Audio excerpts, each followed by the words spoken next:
I'm sitting 5 miles north of Oglala right now. Am I going to get smoked?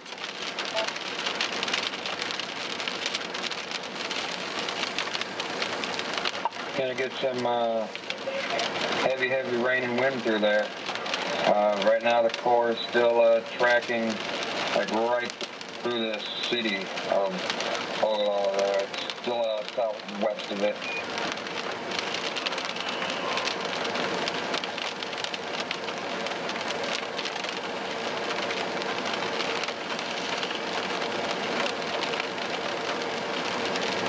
I can go west on this towards Lake McConaughey. Should I do that?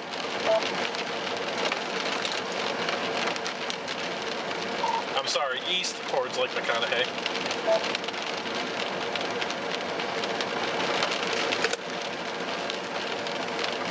If you're talking about 60 or 26, it goes into 61. It's gonna just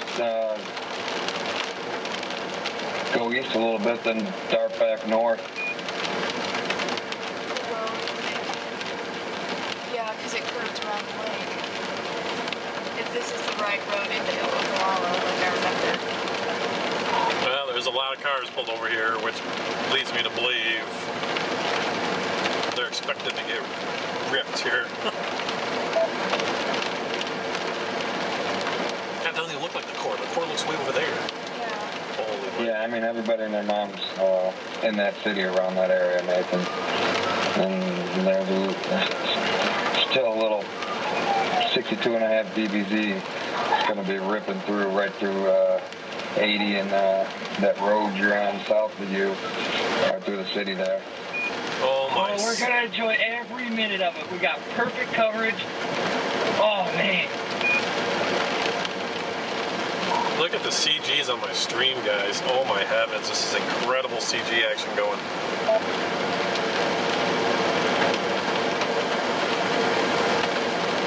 Yeah, it's beautiful.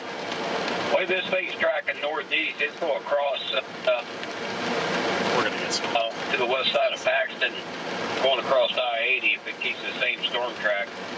I don't know if it was me for too awful long. I'd head east on I-80. Well, then I gotta go south to Oglala if I'm gonna go east on I-80. Can I make it? Because I mean, there's bolts all over in front of me. You see, that'll be cutting it real close, man. Well, I'm going east on McConaughey because I don't really like what I'm seeing with this right now.